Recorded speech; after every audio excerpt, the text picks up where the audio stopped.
अमेरिकेचे 47वे राष्ट्राध्यक्ष म्हणून डोनाल्ड ट्रम्प यांनी आज शपथ घेतली. ट्रम्प दुसऱ्यांदा अमेरिकेच्या अध्यक्षपदी विराजमान झाले आहेत. मुख्य न्यायाधीश जॉन रॉबर्ट्स यांनी वॉशिंग्टन डी.सी. इथल्या कॅपिटल रोटुंडा इथं त्यांना शपथ दिली. हेल टू चीफ वाजवत तोफांची मानवंदना अमेरिकेचे नवे अध्यक्ष ट्रम्प यांना देण्यात आली. ट्रम्प यांच्यासोबत जे.डी. व्हॅन्स यांनी उपराष्ट्राध्यक्ष म्हणून शपथ घेतली. वयाच्या 40व्या वर्षी अमेरिकेचे 50वे उपाध्यक्ष म्हणून शपथ घेणारे व्हॅन्स अमेरिकेच्या इतिहासातील तिसरे सर्वात तरुण उपाध्यक्ष ठरले आहेत. अमेरिकेच्या सुवर्णयुगाची सुरुवात झाल्याचं ट्रम्प यांनी यावेळी सांगितलं.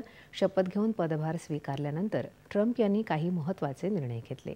त्यांनी लगेचच पॅरिस हवामान बदल करारातून आणि जागतिक आरोग्य संघटनेतून बाहेर पडण्याच्या कार्यादेशावर स्वाक्षरी केली. त्यानंतर ट्रम्प यांनी संयुक्त राष्ट्रांना एक औपचारिक पत्र लिहून या ऐतिहासिक करारातून अमेरिका बाहेर पडत असल्याचं नमूद केलं. पॅरिस करारातून बाहेर पडणार असल्याची घोषणा 2017ला राष्ट्राध्यक्ष असताना ट्रम्प यांनी केली होती.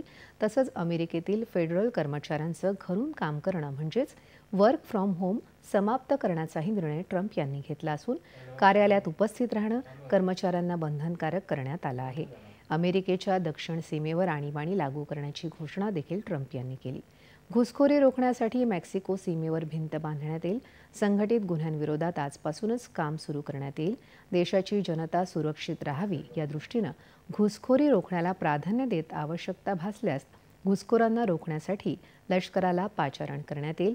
अवैधरित्या वास्तव्य करणाऱ्या नागरिकांना त्या प्रदेशात पाठवण्यात येईल.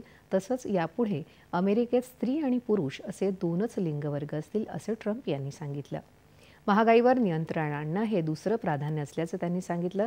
पनामा कालव्यावरील चीनचं अधिपत्य संपुष्टात आणण्याचा आणि अमेरिकेचं वर्चस्व प्रस्थापित करण्याचा निर्धार ट्रम्प यांनी व्यक्त केला. बायडेन प्रशासनाचे 78 निर्णय ट्रम्प यांनी रद्द केले. अंमली पदार्थ तस्करांना दहशतवादी घोषित करणार असल्याचंही ट्रम्प यांनी जाहीर केलं. भारताकडून ट्रम्प यांच्या शपथविधी सोहळ्याला परराष्ट्र व्यवहार मंत्री एस. जयशंकर उपस्थित होते.